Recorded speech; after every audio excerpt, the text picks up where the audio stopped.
Esta es la primera vez que se va a celebrar la Semana de los Derechos de las Personas con Discapacidad, ya que anteriormente y desde 1974 se venía celebrando la Semana Nacional de Rehabilitación. Precisamente para cambiar este concepto se transforma el objetivo de la celebración, orientada ahora a la defensa de los derechos. Uno de estos derechos es el derecho a la educación y es precisamente por eso que hoy Nancy Rojas nos acompaña para hablar sobre el acceso a la educación en las personas con discapacidad. Muchas gracias, Nancy, por estar en Nexus. Un placer, muchas gracias a ustedes por el espacio. Bueno, hablemos un poco del proyecto que se realizó usted y dos compañeras más sobre el análisis de la política para el acceso a la educación de personas con discapacidad. ¿Cómo es que nace este proyecto o esta idea de hacerlo, este análisis? Bueno, surge principalmente como una necesidad del conocimiento de la población, la necesidad que esta población tiene y un poco una necesidad personal, debido a que mi hijo es un niño con autismo y asiste justamente a la escuela de la que es sujeto el caso de estudio. ¿Qué es la Escuela Neuropsiquiátrica Infantil? Neuropsiquiátrica Infantil, correcto. Okay. Esta necesidad un poco de la vivencia y de todo lo que pues uno como madre pasa en este proceso, pues me llevó a preguntarme si esto es lo común, si es lo que pasan todas las personas que tienen familiares o que son personas con algún tipo de discapacidad. Entonces un poco quisimos analizar este tema, principalmente el de acceso a la educación, que pues es fundamental, ¿verdad?, para el desarrollo de cualquier ser humano. Ahora, el trabajo de ustedes estaba más orientado a lo que es la administración pública de la educación.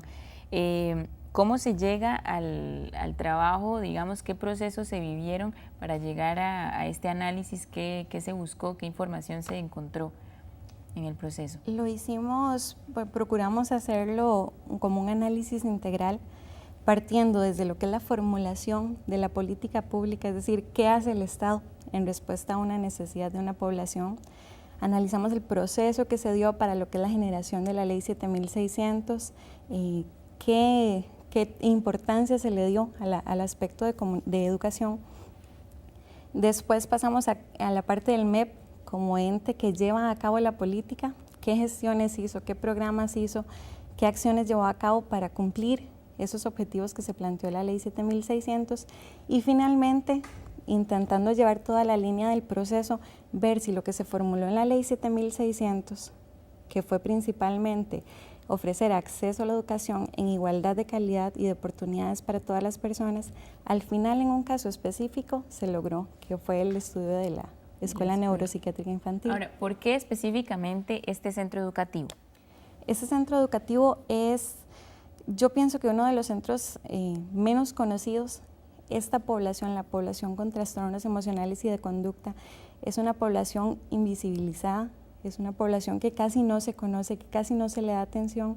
Entonces nos pareció como un elemento clave que tenía que rescatarse, que tenía que informarse y de cierto modo hasta denunciar qué es lo que sucede con esta población. Ahora, ¿a qué conclusiones se llegaron y más que todo en este caso en específico?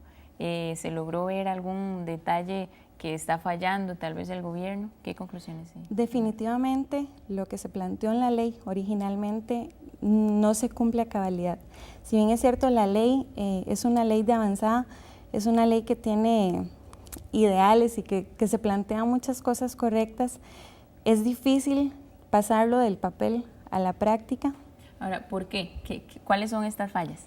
Las fallas principales con respecto a la escuela se dan principalmente en lo relacionado con presupuesto, en lo que es infraestructura, en lo que es capacitación docente, en casi que todos los elementos administrativos con que tiene que lidiar el centro educativo para brindar un servicio de calidad es muy limitado y la población es una población que ha crecido muchísimo, que las estadísticas se han disparado, aunque sea informalmente, ¿verdad? Porque tenemos que basarnos en censos ya de más de 10 años, ¿verdad?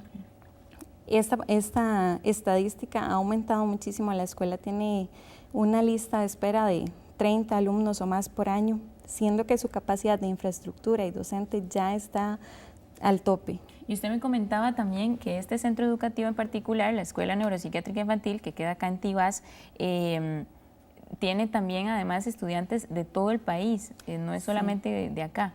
Exactamente, esta escuela es la única, es el único centro educativo del país especializado en atención a esta población. Entonces, se tiene que trasladar estudiantes de Guanacaste, de Punta Arenas, de Limón, de zonas sumamente alejadas, tienen que trasladarse hasta la escuela, inclusive días antes para hospedarse en algún lugar y recibir 2 o 3 horas de lecciones. Entonces, es simplemente preocupante, ¿verdad? Que tenga que hacerse esto cuando lo ideal es que cada familia tenga acceso a la educación en la cercanía de su hogar, con las mejores condiciones.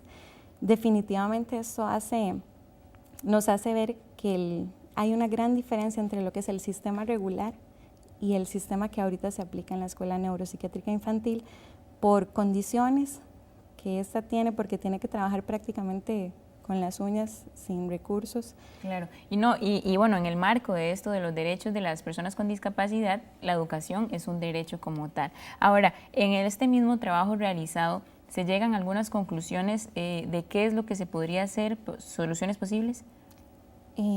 Pues es mucha la incidencia que tiene el gobierno, que tiene el Estado, que tiene el MEP como encargado de cumplir este derecho hacia la sociedad.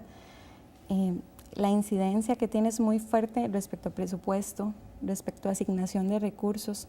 Se tiene necesariamente que hacer una actualización de lo que son los planes de estudio para la escuela, que están obsoletos, aunque se lanzaron en el año 2000.